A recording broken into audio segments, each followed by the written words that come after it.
When people talk about status, they talk about cars, watches, or bank accounts. But your most valuable asset is the one you can't buy at a dealership. It's your visual value. Notice I didn't say your clothes or your face, I said the value your presence projects.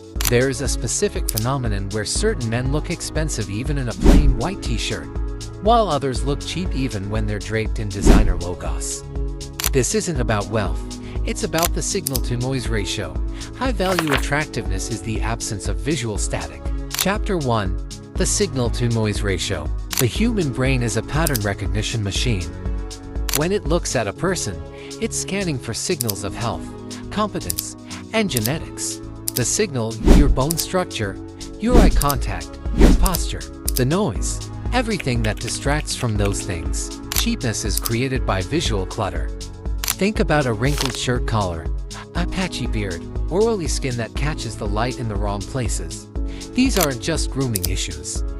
They are noise that drowns out your signal. To look expensive, you don't need to add things, you need to subtract the distractions until only the structure remains. Chapter 2. The geometry of status, edges and mass. Why does a tailored suit look better than a hoodie? It's not the fabric. It's the edges. Compression. Expensive-looking men appear compressed. Their skin looks tight to the bone. Their clothes fit close to the frame. There is no extra material or extra puffiness. The silhouette. If you were a shadow on a wall, would you look like a sharp, defined shape or a soft, amorphous blob? Status is found in the shoulders and the jawline. If your silhouette is blurry because of poor posture or oversized clothing, the brain registers low effort, which translates to low value. Chapter 3. The halo of maintenance. There is a maintenance paradox. To look like you don't try hard, you have to try very hard. Intentionality. If your hair is messy, it must look curated. If your stubble is long, the neck must be shaved. Contrast. The brain loves high contrast. Dark hair against clear skin. A crisp white shirt against a dark blazer. When colors bleed into each other like a gray shirt against pale, tired skin, you look washed out. You look cheap because you lack definition. Chapter 4. Phenotypes and the genetic debt. We have to be honest. Some men start with more genetic capital than others. The angular face. If you have a sharp jawline, you can afford to be a bit noisier with your grooming. The bone structure provides the expensive signal for you. The softer face. If your features are rounded, you are in genetic debt. You have to work harder to create those edges through fitness, grooming, and structured clothing. Take a look at Jacob Elordi. He can wear a thrifted, stained hat and a baggy sweater and still look like a movie star. Why? Because the underlying geometry of his face is so high signal that the noise of his outfit becomes character.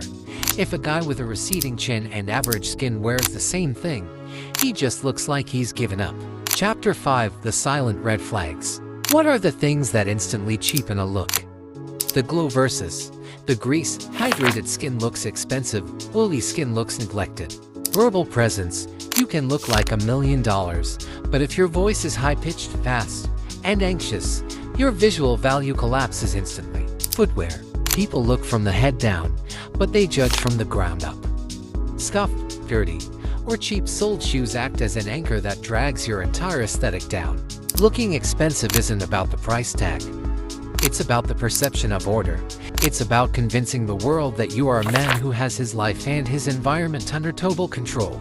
When you clean up the edges, manage the textures of your skin, and choose structure over comfort, you stop being just a guy and start being a signal. If you want to know exactly how to fix your specific noise and amplify your signal, check out the link in the description for a full breakdown.